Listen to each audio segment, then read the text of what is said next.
Irmãos, abram a Bíblia, por favor, no livro de Esther, capítulo 4. Esther está ali entre o livro de Neemias, o livro de Jó, antecedendo o livro dos Salmos. Esther, capítulo 4. Nós vamos ler dos versos 13 a 17. Esse texto ele foi escolhido talvez porque ele seja o cerne do livro. A gente não tem como, pelo menos eu não tenho como, dadas as minhas limitações, de considerar uma partícula do livro. Essa é uma história linear. É uma história que começa no capítulo 1 e ela tem o seu desfecho lá no capítulo 9 e 10. Isso significa que para a gente tratar da história de Esther, a gente tem que considerar o livro na sua íntegra. Fazer isso num sermão apenas é uma tarefa desafiadora, porque a gente tem 40, 50 minutos de sermão para resumir 10 capítulos. Então a gente vai trabalhar de uma forma bem objetiva, com breves aplicações e sempre seguindo em frente para a gente ter o panorama geral do livro. Do que trata o livro de Esther, que é o 17º livro da Bíblia. Trata de um livramento que o Senhor concedeu ao seu povo. O povo de Deus estava em perigo, já havia um decreto para exterminação de todos os judeus no mundo. Não era apenas numa cidade, não era apenas num lugar. O decreto do Império Medo-Persa dizia que em todos os limites do Império, o Império Medo-Persa dominava o mundo de então, e em todos os lugares do mundo os judeus seriam exterminados. Eu quero dar esse pano de fundo porque ele prepara o nosso coração para aquilo que a gente vai ouvir aqui. Essa é uma história que tem implicações diretas na história da redenção. Imagine se o povo judeu fosse extinto da face da terra. A Bíblia diz, e o próprio Jesus vai dizer isso em João 4, 22, que a salvação vem do judeu. Se todos os judeus são extintos, como fica o plano da redenção? Deus tem controle da história. Deus prepara pessoas na história. E Deus vai preparar uma jovem chamada Hadassa, porque esse era o nome dela em hebraico. Ela recebeu um outro nome na Babilônia, porque era o processo de aculturamento. E nesse processo de aculturamento deram a ela um nome babilônico, Esther ou Istar, que significa estrela. E ela de fato foi uma grande estrela. A gente vai ler essa partícula do livro, mas com essa dimensão do livro inteiro, eu vou procurar ser o mais objetivo possível. Eu estou ainda muito cansado. Ontem eu fiz um casamento e eu comentei com algumas pessoas, depois que eu acabei o casamento, parece que eu tinha carregado algumas toneladas. Eu ainda estou muito cansado, inexplicavelmente eu estou muito cansado. Mas Deus há de dar graça ao filho dele. Esther 4, verso 13 a 17. Algumas versões vai dizer Mardoqueu, mas as versões mais fiéis ao texto vai colocar o nome adequadamente, Mordecai. Então lhes disse Mordecai que respondessem a Esther: não imagines que por estares na casa do rei, só tu escaparás entre todos os judeus. Porque se de todo te calares agora, de outra parte se levantará para os judeus socorro e livramento, mas tu e a casa de teu pai perecereis. E quem sabe se para conjuntura como esta é que foste levada a rainha? Então disse Esther que respondessem a Mordecai: vai, ajunta a todos os judeus que se acharem em Suzã e jejuai por mim, e não comais, nem bebais por 3 dias, nem de noite, nem de dia, e eu e as minhas servas também jejuaremos. Depois irei ter com o rei, ainda que é contra a lei. Se perecer, pereci. Então se foi Mordecai, e tudo fez segundo Ester lhe havia ordenado. Amém? Vamos orar? Pai, nós pedimos a bênção do Senhor nessa hora. Pedimos que o Senhor nos auxilie na meditação deste livro e que as impressões e as verdades da Tua Palavra possam produzir em nós uma fé ainda muito mais rija, muito mais forte para enfrentar os tempos que vivemos agora. Oramos assim no nome santo e precioso de Jesus. Amém. Por favor, se assente. Essa é uma história que a gente precisa revisitar de tempos em tempos. Eu tive a oportunidade de ler e reler o livro inteiro. E o sermão de hoje à noite é a síntese dessa leitura feita a partir desse livro. O que a gente deve ressaltar para os irmãos? À guisa de introdução, eu tenho 4 verdades que eu gostaria de compartilhar rapidamente. Primeiro, o surgimento de um novo império. O texto vai falar sobre o Império Medo-Persa. Isso significa que o Império Babilônico já tinha caído. E é interessante que o Império Babilônico caiu numa noite. Diz a Bíblia que quando Nabucodonosor invadiu Jerusalém, depois de ter destruído a cidade, destruído o templo, ele levou consigo todos os utensílios do templo para a Babilônia. E um dia, Belsazar, que era rei de Babilônia, resolveu fazer um banquete, uma festa, e resolveu brindar os seus nobres usando os utensílios do templo. E então diz a Bíblia que, tendo ele ultrapassado os limites da maldade, porque Deus estabelece também um limite, apareceu uma mão misteriosa na caiadura da parede, escrevendo Mene, Mene, Tekel, Ufarsim. Contado foste na balança, foste achado em falta. Dividido foi o teu reino, foi entregue aos medos. E diz a Bíblia que naquela noite, não só Belsazar morreu, fruto do juízo de Deus, mas Deus tirou o império das mãos dos babilônios e entregou nas mãos dos persas. Agora nós estamos abrindo o livro e estamos diante do Império Medo-Persa. O primeiro império já foi. E é importante a gente ressaltar isso. Aqui nesse mundo tudo é volátil. Tudo aqui nesse mundo é passageiro, inclusive os impérios. Impérios se levantam, impérios caem. Homens sobem ao trono, homens descem do trono. Só existe um trono que é estável, absoluto e eterno, o trono de Deus. E guardem uma frase, porque talvez eu precise voltar a ela no decorrer do sermão. O Deus dos céus, que está sentado no alto e sublime trono, controla o trono dos homens. Porque diz a Bíblia lá em Daniel, capítulo 5, quando o Senhor sentencia Belsazar, que o Senhor deu o trono aos medos. Quem é que deu o trono? O Senhor. Quem é que controla o trono dos homens? O Senhor. Quem é que está no controle da história? O Senhor. Isso a gente precisa começar a introjetar na mente e no coração quando a gente vive diante de tantas incertezas na sociedade. Segundo, a vaidade de um rei.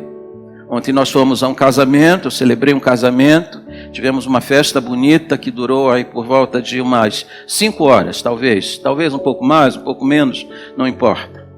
O texto, e é curioso que o livro de Ester, ele abre com uma festa e termina com uma festa.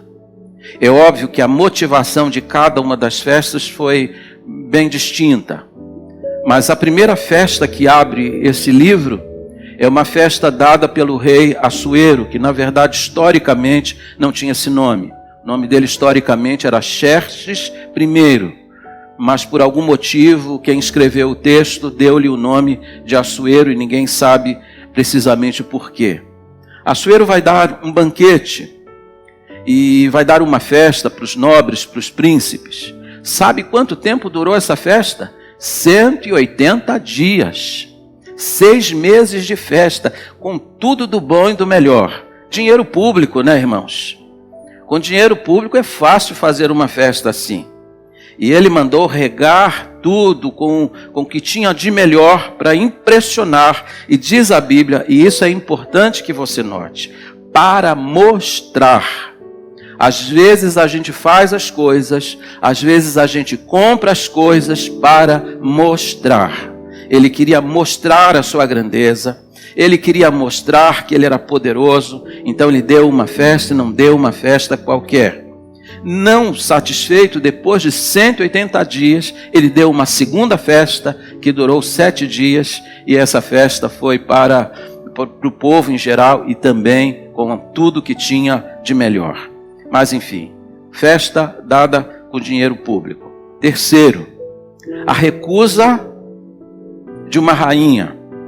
Diz a Bíblia que lá no 7º dia dessa segunda festa, que foi dada para todo o povo, Assuero mandou chamar a rainha Vasti, para que ela comparecesse com a coroa real. E mais uma vez aparece a expressão para mostrar. Ele queria mostrar sua esposa. E diz a Bíblia que ela era muito formosa.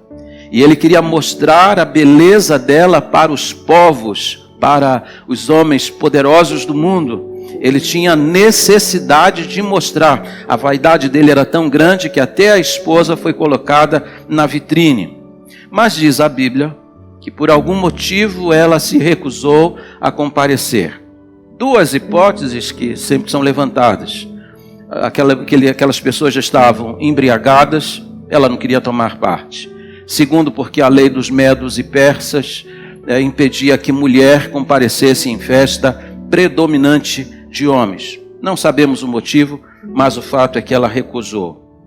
E quando ela recusou, ela provocou uma indignação muito grande no rei, porque a palavra de um rei, sobretudo no Império Medo-Persa, era uma palavra irresistível, mas a esposa resistiu.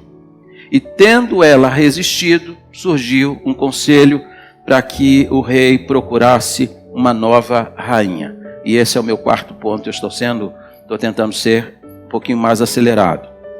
A sugestão que foi dada, e era uma sugestão assim, um tanto manipulativa, se eu puder usar esse termo, porque o conselho que o rei pediu aos seus servos, seus conselheiros, foi este: a rainha recusou, e agora o que eu faço?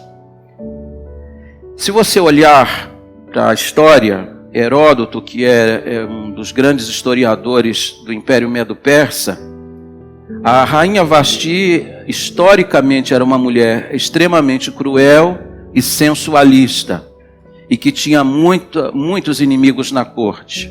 Talvez daí tenha saído esse conselho. O conselho foi este: o rei destitua a rainha e faça isso através de uma lei que ela jamais possa comparecer diante do rei, ou seja, que ela seja banida da vida real.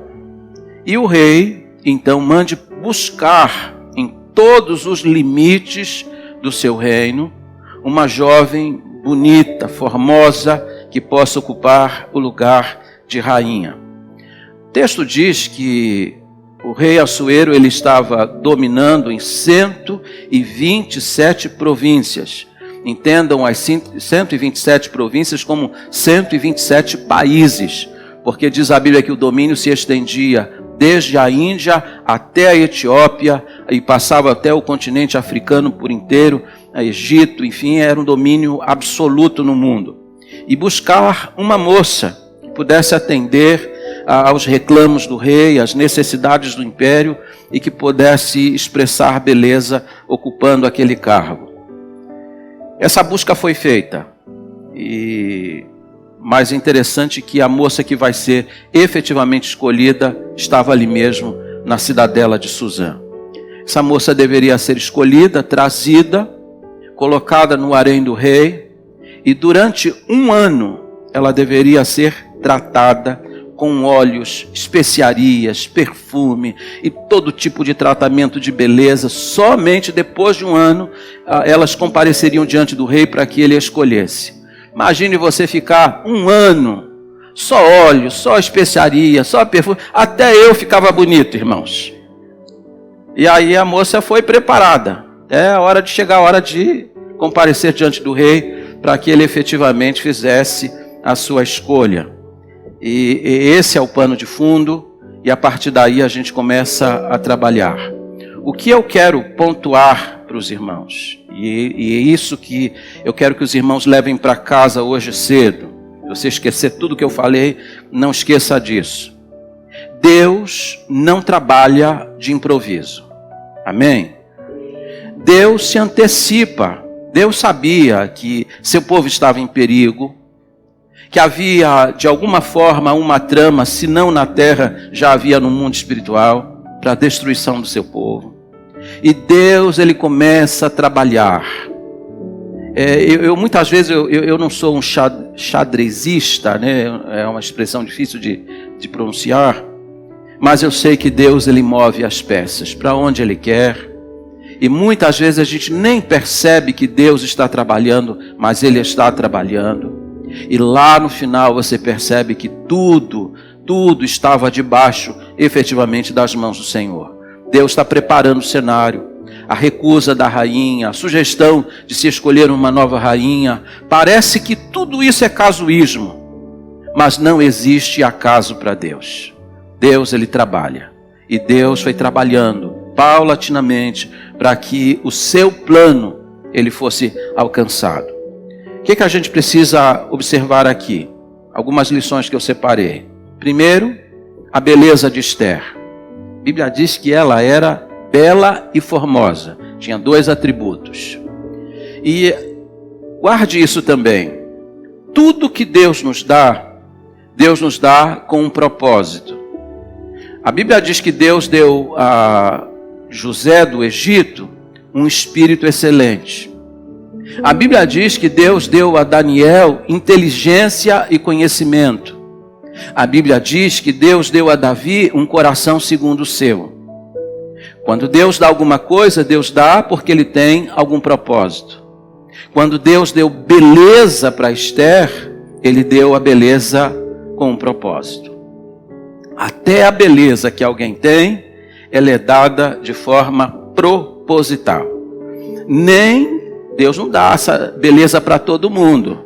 Mas se Deus deu beleza para você, saiba usar a sua beleza, porque ela não foi dada para o seu envaidecimento. Deus certamente tem algum propósito por trás de tudo isso. Essa moça não tinha pai nem mãe, foi criada pelo tio, mas se ela não tinha algumas coisas, nem a liberdade porque era escrava, uma coisa Deus deu a ela: beleza. E ela soube usar essa beleza para a glória do Senhor. Segundo, a prudência de Esther. Diz a Bíblia que 7 outras jovens foram escolhidas e levadas para o harém. Esther também foi levada para lá. Importante lembrar para os irmãos que a opção de ser rainha ou candidata a rainha não foi uma decisão e uma escolha de Esther. A Bíblia diz bem claro que ela foi levada, ela foi tomada. Escolheram, disseram: você é bonita, atende àquilo que nós estamos buscando e você vai ser levada. Não foi uma escolha.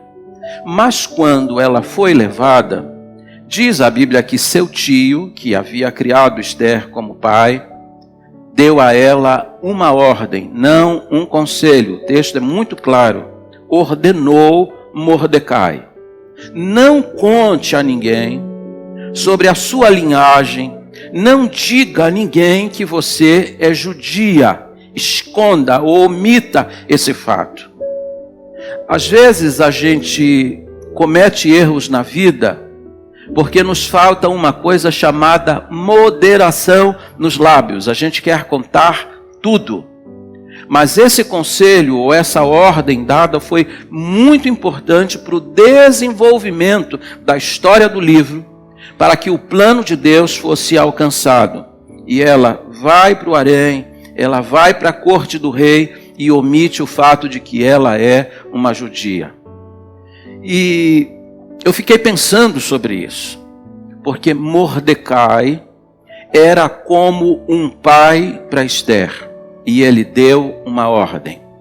Ela era candidata à rainha do império mais poderoso do mundo, e ela obedeceu a ordem daquele que estava na qualidade de pai.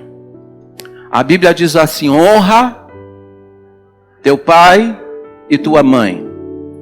Paulo vai dizer que esse é o primeiro mandamento com promessa. Qual é a promessa? Para que te vá bem e seja o quê?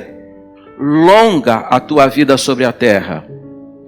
Isso significa que se um moço, uma moça não obedece pai e mãe, não desfruta dessa bênção, dessa promessa de que em tudo ele irá bem.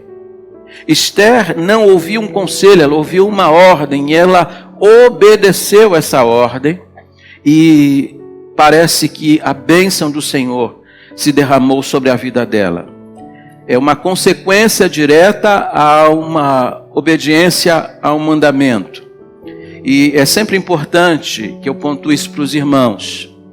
Na Bíblia, todas as bênçãos prometidas, elas estão calcadas em um mandamento. Você só desfruta da bênção ou da promessa na medida em que você obedece o mandamento. Ela foi capaz de fazer isso. Terceiro, a simplicidade de Esther. Ela era bela, ela era formosa, mas ela também tinha uma virtude que era a simplicidade. Diz a Bíblia que quando chegou o tempo das candidatas comparecerem diante do rei, cada candidata podia pedir alguma coisa a mais antes de comparecer diante do rei. Joias, apetrechos, enfeites, coisas dessa natureza, para impressionar e cativar o coração do rei. Todas as demais pediram algo mais, mas diz a Bíblia que Esther não pediu absolutamente nada. Ela foi tão somente como era, na sua simplicidade, sem acrescentar algo mais, e eu penso que nisso está também uma virtude. Simplicidade. Não impressionar as pessoas com algo que não faz parte de nós.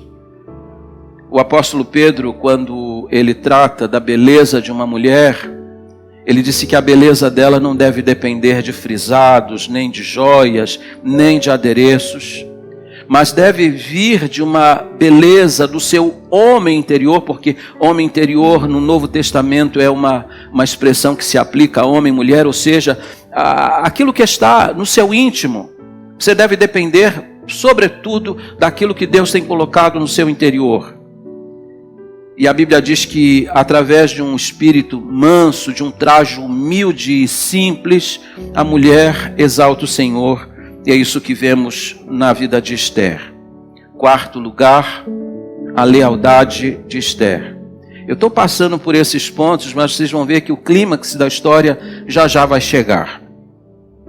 Diz a Bíblia que Mordecai, que é tio e ao mesmo tempo pai de Esther, embora ela tenha sido levada para o palácio, para a casa real, está sendo preparada para ser apresentada ao rei, Mordecai não deixa as imediações do palácio, fica sempre ali por perto, ele quer ter notícias de Esther, ele quer estar próximo dela, ele quer estender a mão de alguma maneira, ele quer ter informações para tranquilizar o coração, mas ele está por ali. E eu penso que aqui está também um fato importante.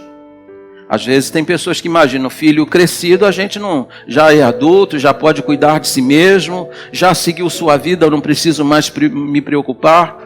Mas quem é pai sabe que o coração da gente vai estar sempre ligado.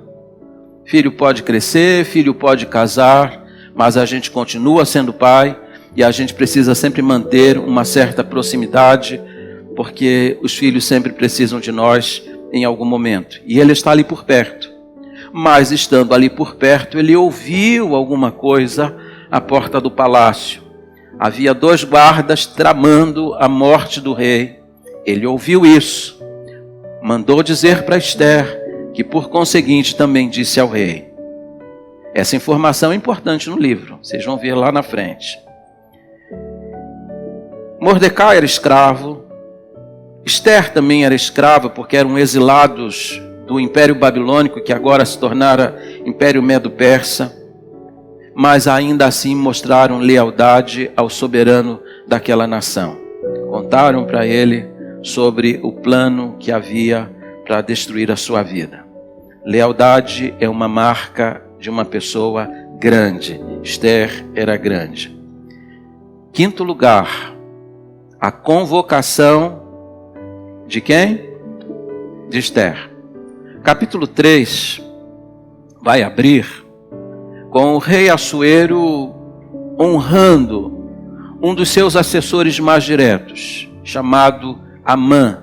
Alguns gostam de falar Ramã.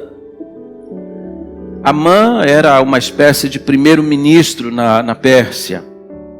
E o rei resolveu honrá-lo. Deu-lhe um trono acima do trono dos príncipes.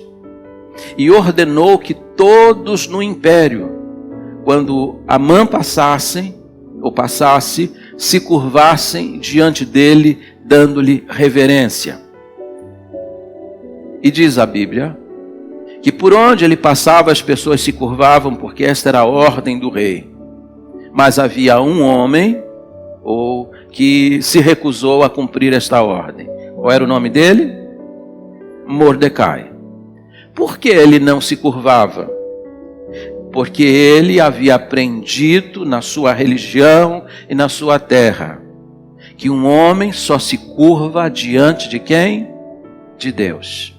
Então, todas as vezes que Amã passava, todos se curvavam. Mordecai permanecia em pé. E um dia alguém se aproximou dele e perguntou: você não vê que todo mundo se curva? Você não sabe da ordem real? Por que você não se curva? Ele disse: porque eu sou judeu. E aqui tem um aspecto, irmãos, interessante. A Bíblia diz que isso foi dito para Amã. Amã passou a odiar Mordecai porque ele não se curvava. Mas o ódio de Amã não se projetou somente contra Mordecai, mas contra todos os judeus. E ele decidiu que ele ia exterminar todos os judeus da face da terra, simplesmente porque um judeu não se curvou diante dele. Esse é o pano de fundo mais importante da história. E diz a Bíblia que então esse homem manipulativamente vai ao rei e diz assim: ó rei, tem um povo aí no teu reino que tem leis diferentes, que não obedece tua ordem. Se o rei permitir, eu vou exterminar esse povo. E o rei manipulativamente se deixa levar, entrega seu anel, permite que um decreto seja feito, marcando dia e hora para acabar com o povo judeu em todo o mundo. Quando Mordecai soube disso, irmãos, ele ficou desesperado. Diz a Bíblia que ele rasgou suas vestes, lançou cinza sobre a cabeça e em prantos ele vai para a porta da casa real. Não podia entrar, mas mandou um recado para Esther. E o recado foi esse que nós lemos no capítulo 4. Ele vai dizer assim para ela: não imagines que por estares na casa do rei, só tu escaparás entre todos os judeus. Porque se de todo te calares agora, de outra parte se levantará para os judeus socorro e livramento, mas tu e a casa de teu pai perecereis. E quem sabe, se para conjuntura como esta é que foste elevada a rainha. Quem sabe não foi para essa hora? Quem sabe não foi para esse momento? Quem sabe o Deus que controla a história não separou você e colocou você aí no palácio para que agora ele pudesse usar a sua vida para salvar o seu povo? E note que palavra de Mordecai a Esther é esta: não pense que você vai ser poupada. A lei dos medos e persas não podia ser descumprida, e ela era judia. No momento em que ela fosse descoberta, ela, mesmo sendo rainha, teria que ser morta. O que Esther vai fazer? Vai mandar um recado para ele: vai e ajunta todos os judeus, e orem e jejuem, porque onde tem jejum, tem o quê? Onde tem jejum tem o quê? Oração. Nem sempre na Bíblia, quando você encontrar uma nota sobre oração, nem sempre estará lá presente o jejum. Mas sempre que estiver lá o jejum, você sabe que a oração está presente. É possível orar sem jejuar, mas não é possível jejuar sem orar. Ela manda que eles orem, que eles jejuem 3 dias. E aqui guardem essa informação, quem está lá na galeria aqui embaixo. Em 3 dias, Deus virou a mesa. Em 3 dias, a história foi completamente mudada e subvertida. Deus mudou a sorte deles. E Deus mudou a sorte deles quando eles fizeram o quê? Oraram e jejuaram. Parece, talvez você tenha essa sensação de que orando e jejuando você está fazendo pouco. Mas é pela oração e pelo jejum que a mão de Deus foi movida e tem sido movida na história sempre que seu povo necessita. Em 3 dias Deus mudou tudo, absolutamente tudo. Deus subverteu a ordem. Quem estava em cima ficou embaixo, quem estava embaixo ficou em cima. Esse é o poder do Deus que nós cantamos, que nós pregamos, que nós declaramos crer. E se de fato nós entendermos Deus assim, nós temos que nos voltar para as mesmas coisas que eles fizeram, porque aqui está, eu creio, a resposta para aquilo que nós precisamos na nação brasileira no momento que vivemos agora. 3 dias. Essa é a convocação de Esther. E note o que ela vai dizer. Verso de número 16. Verso 15 e 16. Então disse Esther que respondessem a Mordecai: vai, ajunta todos os judeus que se acharem em Suzã, e jejuai por mim, e não comais, nem bebais, jejum absoluto, por 3 dias, nem de noite, nem de dia, e eu e minhas servas também jejuaremos. Depois irei ter com o rei, ainda que é o quê? Contra a lei. Se perecer, pereci. A lei dos medos persas dizia assim: ninguém podia comparecer diante do rei sem que ele chamasse. E ela disse: vocês orem, jejuem em meu favor, porque depois de 3 dias eu vou comparecer diante dele. Eu posso ser morta porque eu não fui chamada. E ela vai dizer que já havia 30 dias que não era chamada. Precisava de um milagre. Mas milagre é a especialidade do Deus que a gente serve, irmãos. Milagre é algo que Deus faz em resposta às orações e o jejum do seu povo. Milagre Deus também faz no coração dos reis. E diz a Bíblia que depois desse tempo, ela vai tomar a iniciativa de ir à presença real. E esse é o meu último ponto, antes de ir para a conclusão e fazer o ápice da história. A sabedoria de Esther. Como é que ela vai?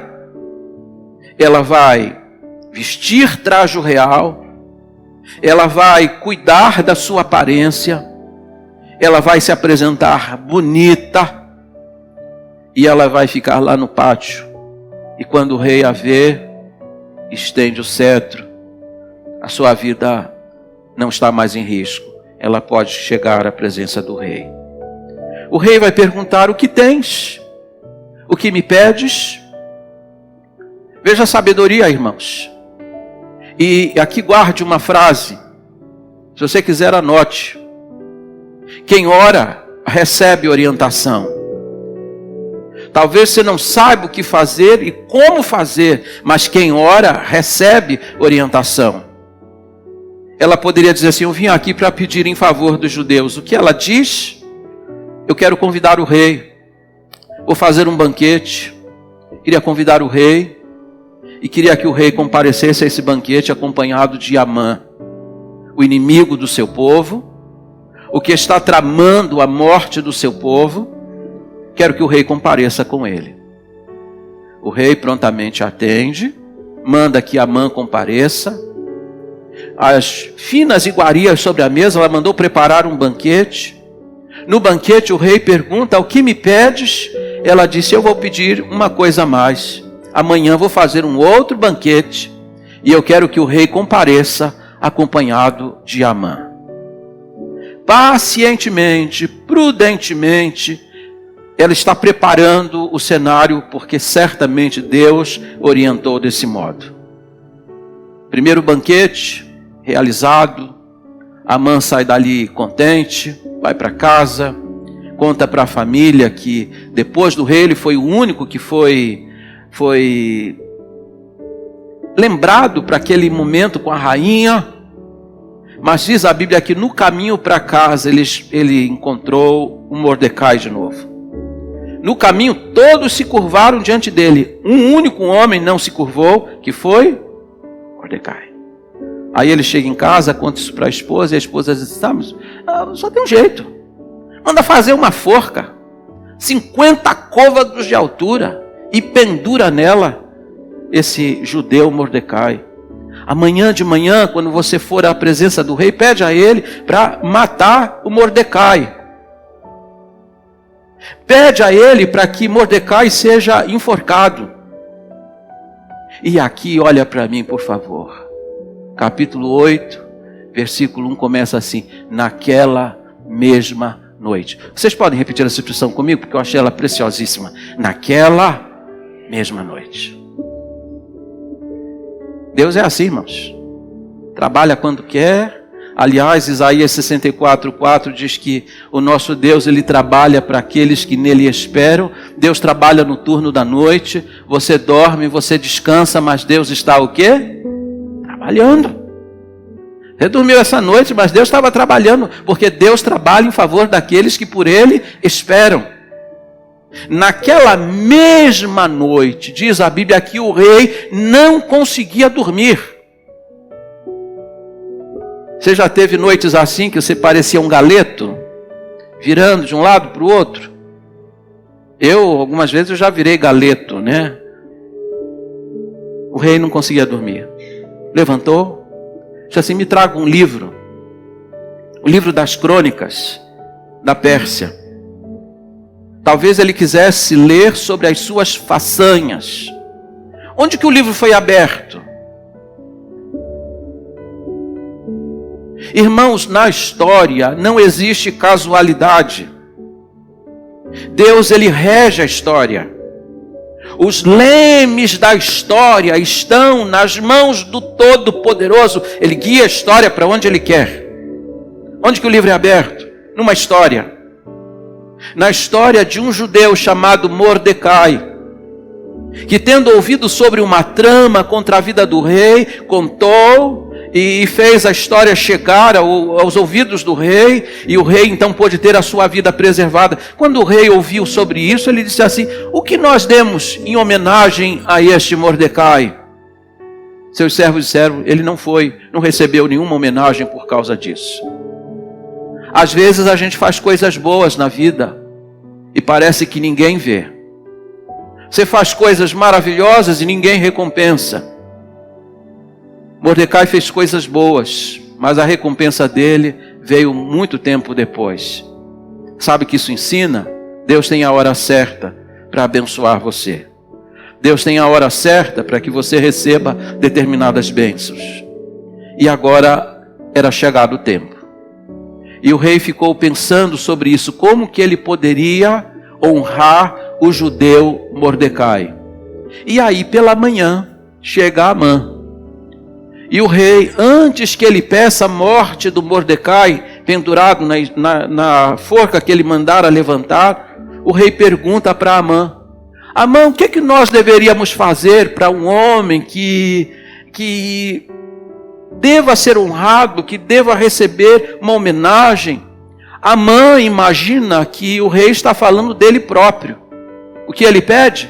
Ah, rei, eu acho que o senhor deveria homenagear-se, colocar uma coroa na cabeça dele, fazer ele sentar no cavalo real, desfilar pela cidade e as pessoas o aplaudir.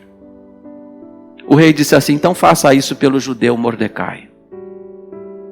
E sabe quem é que puxou o cavalo pela cidade? Amã. O camarada que havia planejado a morte do Mordecai, que mandou levantar uma forca para ele, agora é obrigado a colocar o Mordecai sobre o cavalo do rei, colocar uma coroa sobre ele, um trajo real e puxar o cavalo dele, enquanto ele está sendo homenageado na cidade.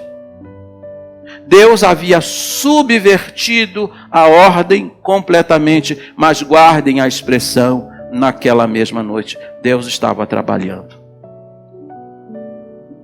Quando terminou a homenagem, Amã foi para casa e disse para a mulher: olha o que aconteceu. Eu fui lá pedir a morte do Mordecai e acabei tendo que homenagear o Mordecai. A esposa disse assim: eu acho que você já começou a cair. E eu penso que quando Amã e o rei comparecem ao segundo banquete da rainha Esther, lá no seu íntimo ele já sabia que alguma coisa naquele dia não ia dar certo. Quando chegou lá, o rei perguntou novamente para a rainha: que me pedes? Que queres? Ela disse assim: eu quero só uma coisa, a minha vida e a vida do meu povo. Se nós tivéssemos sido vendidos como servos, eu até ficaria quieta. Mas o fato é que esse homem mau chamado Amã nos vendeu para sermos mortos. A fúria do rei se levantou, o rei saiu, e enquanto o rei está fora, talvez Amã, desesperado, pedindo pela própria vida, acabou caindo sobre a rainha que estava num divã, e o rei entra, encontra aquele homem sobre a mulher, imagina que ele está tentando violentá-la. Moral da história, vocês já conhecem o final. A forca de 50 côvados que era para Mordecai, quem nela foi pendurado? Deus é extraordinário naquilo que ele faz. Deus manifesta a soberania dele em todas as coisas. Eu vejo que nós temos andado tão inquietos, esquecidos desse fato. Deus não perdeu o fio da história, não, irmãos. Deus continua lá, guiando a história para que ela chegue aos objetivos dela. E aqui eu quero terminar com algumas aplicações práticas para a vida dos irmãos. Primeiro, o livramento, povo de Deus. Uma data já tinha sido fixada para exterminar os judeus da face da terra. A lei dos medos e persas não podia ser revogada de maneira alguma. Uma vez estabelecida a lei, nem o rei tinha poder mais para revogar. Mas agora o rei vai dar autorização para que um novo decreto seja feito, marcando um dia em que os judeus poderiam se defender de um ataque. E diz a Bíblia que os judeus então se armaram, se aprontaram, e aquele que seria o dia da exterminação dos judeus se tornou um dos seus dias de maior vitória. Deus os abençoou. Segundo, uma festa do povo de Deus.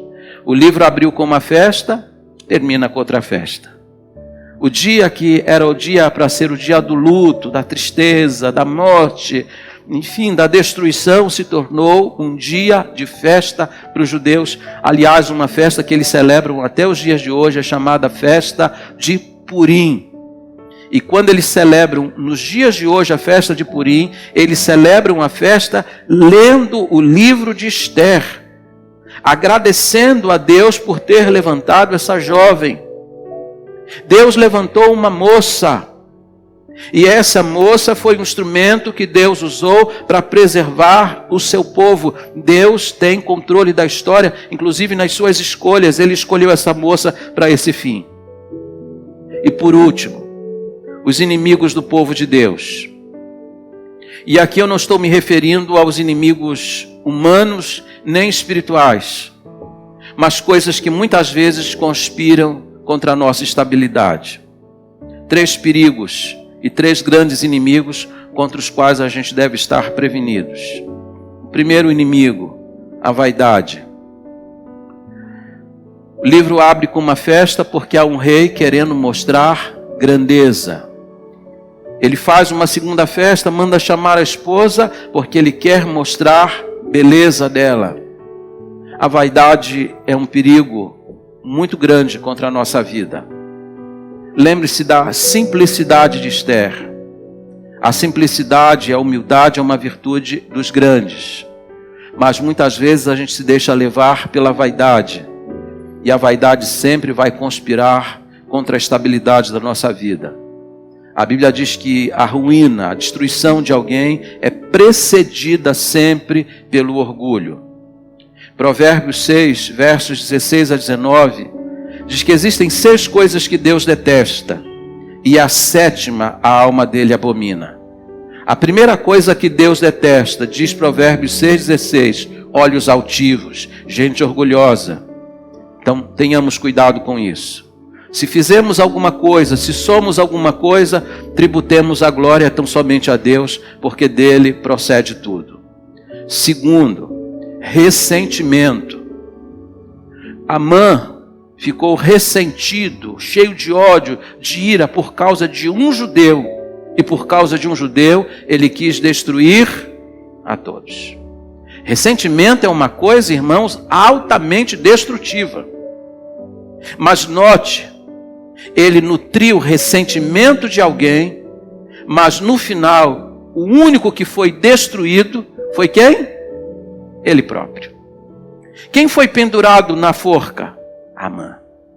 E tem um detalhe na história. Ele arrastou para a morte os seus 10 filhos. Porque os 10 filhos de Amã foram pendurados também em forcas. Ressentimento é uma coisa que sempre vai trazer ruína, destruição para a nossa vida e para a vida daqueles que estão próximos de nós. Se de alguma maneira agasalhou-se no seu coração esse tipo de sentimento, peça a Deus urgentemente para Deus expurgá-lo. O apóstolo Paulo diz lá em Efésios 4, 26 e 27, irai-vos e não pequeis. Não se ponha o sol sobre a vossa ira. Não deis lugar a quem? O diabo. O diabo gosta de gente irada. O diabo gosta de gente ressentida. Porque é uma porta que se abre para a destruição da própria vida daquela pessoa. E por último, o medo. O povo de Deus estava com medo. Você já sentiu medo? Está com medo do futuro? Está com medo do dia 1º de janeiro? Está preocupado? Está com medo do que vem por aí? O povo de Deus estava com medo. E medo é uma coisa que conspira contra a estabilidade da nossa vida. E medo acontece para nós quando nós perdemos de vista quem é de fato que está no controle de tudo. Quem é que controla os tronos? Quem é que controla os impérios? Quem levanta um e quem derruba o outro? Daniel 5 termina dizendo: Deus entregou, o Senhor entregou, Deus continua no controle, Deus guarda o seu povo. Quem foi que deu livramento para o povo? Foi Deus. Usou pessoas? Usou, mas quem deu o livramento foi o Senhor. Nós somos povo de Deus, então Deus vai trazer livramento para nós. Vai usar alguém? Vai usar alguma força? Não sei. O que eu sei é que eu sou povo de Deus. E eu devo confiar no meu Deus, porque Deus sempre cuidou do seu povo na história. Deus não vai deixar a gente na mão agora.